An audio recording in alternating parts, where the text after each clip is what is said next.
They called him the Watcher, not because he watched, but because he took away what let you watch the world. In a small, fog-drenched town where everyone knew each other's secrets, the bodies began to appear. Not in alleyways or dumpsters, but in their own locked homes, untouched except for one grotesque detail. Their eyelids had been meticulously removed. No forced entry. No signs of struggle. Just the same chilling signature. The first body was found on a cold Monday morning in late October. Mrs. Elaine Withers, age 67, retired librarian, discovered by her niece when she didn't show up for their weekly breakfast. She was in her recliner, a teacup shattered on the floor beside her. To anyone looking at a glance, it was a peaceful death, heart attack, maybe stroke. But the paramedic who moved her head to check for trauma turned pale and stepped back without saying a word. Her eyelids were gone. Cleanly sliced. No blood on her face, just the jagged red rims where the lids had been. The coroner's report was vague. They labeled it as post-mortem tampering. No sign of forced entry. No bruising. No signs of struggle. Nothing was stolen. The police didn't push. A one-off. Weird, yes. Disturbing, definitely. But still, a single anomaly in an otherwise uneventful town. Then, 13 days later, it happened again. This time it was a man, James Teller, 43. Local mechanic. Found dead in his trailer just outside of town. His TV still flickering, beer bottle tipped over on the carpet. Same condition. Eyelids removed. No blood anywhere else. No apparent cause of death. The medical examiner suggested cardiac arrest. And again, the report was padded with phrases like, possibly self-inflicted, or unconfirmed natural causes.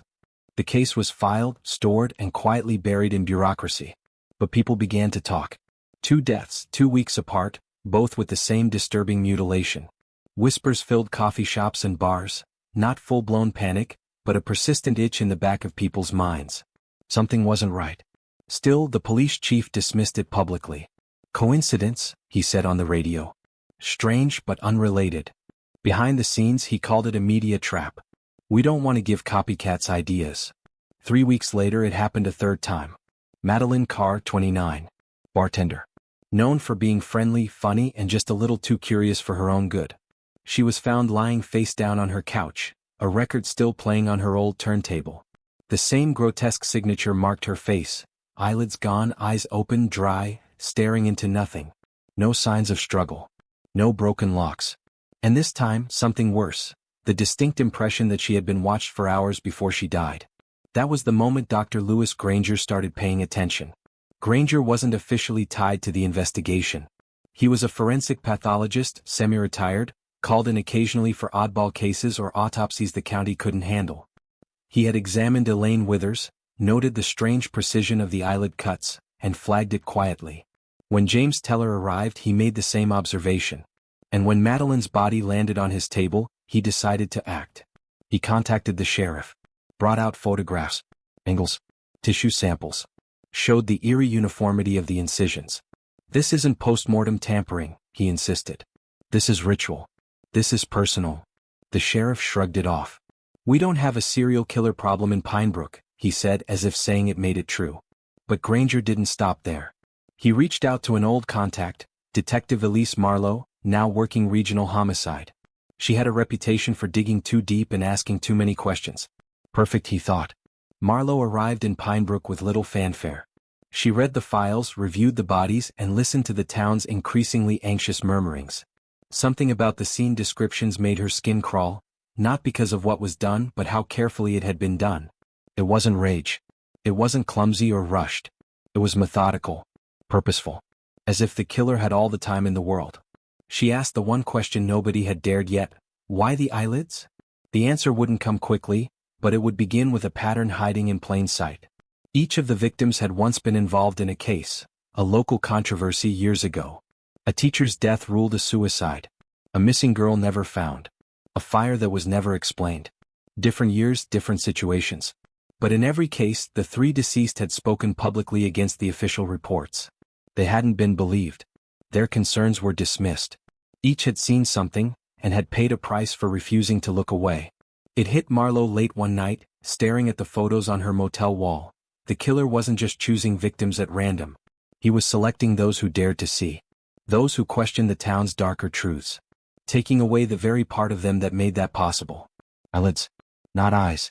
She scribbled in her notebook. He wants them to see, forever. With no way to shut it out. She stared at the words until they blurred. Then her phone buzzed. Another body. This time it wasn't someone connected to a case. It was someone connected to her. And now the pattern had eyes on her. He introduced himself as Nolan Graves. That wasn't his real name, at least not one that appeared in any public records. But in a town like Pinebrook, nobody asked for paperwork when you paid in cash and didn't cause trouble. He arrived 2 weeks after the third victim was buried, renting a small room above the shuttered antique shop near the edge of town. The place had been vacant for years. The landlord didn't ask questions. Nolan didn't offer any. Tall, quiet, clean. The kind of man you wouldn't notice unless you tried. He dressed plainly, always in black or dark gray, always long sleeves even on warm days. His eyes, though, there was something wrong with them. Not in color or shape but in how they moved. Too still when they should have flickered. Too focused when they should have drifted. Conversations with him left people uneasy. Like he was listening with more than his ears. Like he was collecting something invisible while you spoke. He kept to himself mostly, except for weekly visits to the local flea market, where he lingered only at booths selling dolls, taxidermy, or antique medical equipment. One vendor remembered him asking about glass prosthetic eyes, not to buy, just to hold. He would cradle them between his fingers, turning them over slowly, like reading a story inside the pupil. When asked why he was interested in them, he said, "Because they never blink." That line lingered in the vendor's mind long after Nolan walked away. Meanwhile, Detective Marlowe was unraveling a thread that led nowhere. Each time she thought she'd found a connection between the victims, it would slip from her grasp. A missing file, a witness who moved out of state, an archive that had mysteriously burned in a town hall fire. It was like the town was designed to forget. The past was airbrushed clean, replaced with polite silence and overgrown backyards. One night, frustrated, Marlowe pulled out an old local case file from 1996, a fire at the Pinebrook Children's Home. 9 children lived there at the time. 8 bodies were recovered. One name was never officially confirmed, Aaron Kessler. Age 10. No known parents. No living relatives. Vanished. The report was sparse. Photos blackened by soot and time. Cause of the fire, undetermined. Likely arson. No suspect ever charged. She filed it away, but something about the boy's eyes in the grainy photo stuck with her, too wide. Terrified. Or maybe aware. At the same time, a woman named Clara Hensley, a former social worker turned recluse, contacted Marlowe through an anonymous email. "You're not wrong," the message said. They knew something. And someone didn't want them to remember. The attached files included an old psychiatric record, scanned, barely legible, with one line circled in red. Subject exhibits profound fixation with vision, particularly the removal of visual obstruction. Claims, people shouldn't be allowed to look away. The patient's name had been redacted, but the initials AK were scrawled in the corner. Clara agreed to meet Marlowe, a quiet diner outside town. She arrived nervous, clutching a cracked leather folder full of clippings. As she spoke, her voice shook. "There was a boy. After the fire they said he died. But I saw him. Weeks later. Watching from the woods near the ruins. Same eyes. Hollow, angry but clear. Like he saw something the rest of us refused to." She paused. "He didn't want to be found. He wanted to be remembered." Clara died 3 days later in what the report called a tragic fall from her second-story balcony. By then Marlowe was already watching Nolan Graves. She had noticed him the day after Clara's email, sitting in the park across from Madeline Carr's apartment. Not doing anything. Just sitting. 4 hours. Staring at the third-floor window. She followed him. He didn't seem to mind. He led her in circles, past old buildings, abandoned lots, forgotten churches. Once he stopped in front of a broken mirror left on the curb. Looked at his reflection. Smiled. Not at himself, but at her, watching from the shadows. That night, she pulled surveillance footage from the bar Madeline worked at. Grainy, low-res but clear enough. Nolan was there. 1 week before the murder. He didn't speak to Madeline, but he watched her for hours. Never drank. Never moved. Just watched. Marlowe began to believe what she didn't want to, that the man in town now, Nolan Graves or Aaron Kessler or whoever he really was, wasn't just a suspect. He was the thread tying it all together. The orphan who survived the fire. The child no one claimed. The ghost of a forgotten case. A man without a past because he had burned it down himself. What she didn't know was that he had already chosen his next subject. And this time he wasn't watching from afar. He was watching her.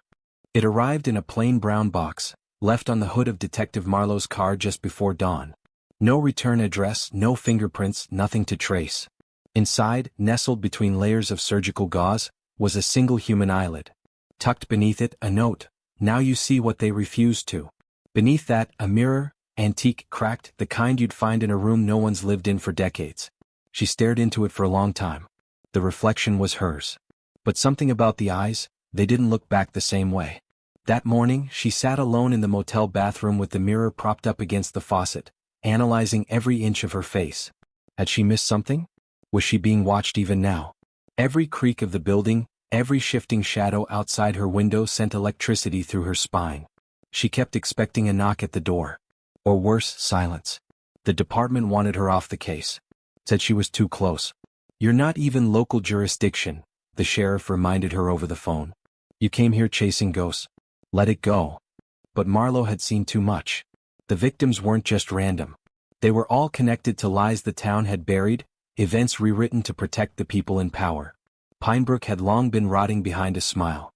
The killer wasn't creating chaos, he was correcting it in his own diseased way. And she was next because she had started to see the truth. She drove to the ruins of the Pinebrook Children's Home. It had long since collapsed into rubble and weeds, nothing left but the charred skeleton of a staircase and the faintest smell of old smoke when the wind shifted. She walked carefully, tracing scorched paths through the debris. She found a melted metal plaque half buried in dirt. Brushed it off. The name engraved was almost unreadable, but beneath it, someone had carved letters into the brick with what looked like a screwdriver. They let it burn.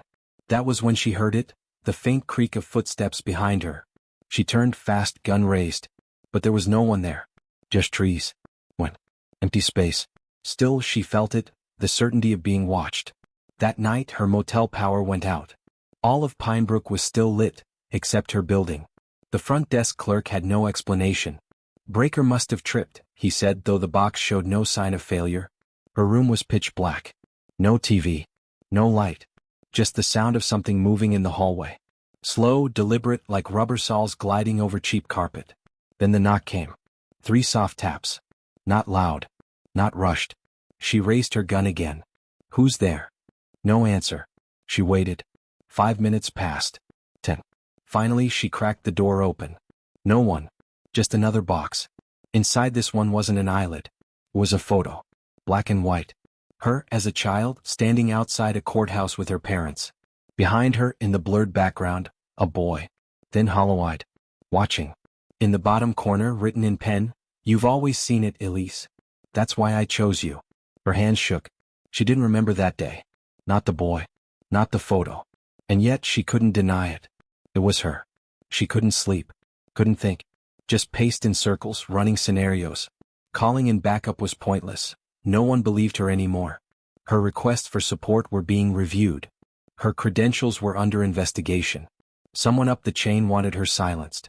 She was alone. And he knew it. She found the old morgue records the next morning. Buried in the archives, misfiled under plumbing permits. 8 child victims from the orphanage fire had been cremated. But one entry had no signature.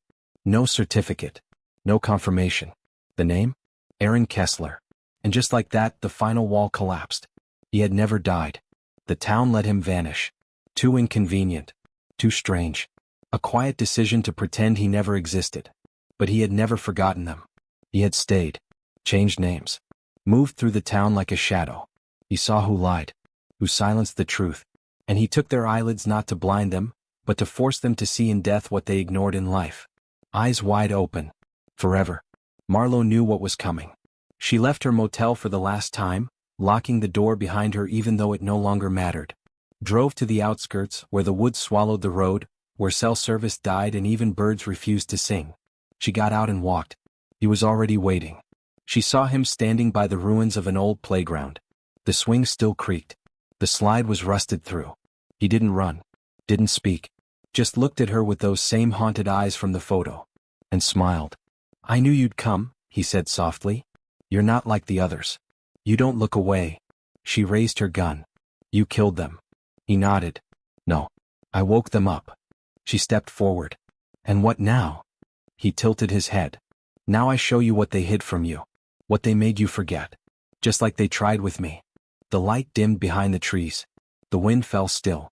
And Marlowe realized she wasn't walking into a trap. She was walking into the truth. And the truth was watching her.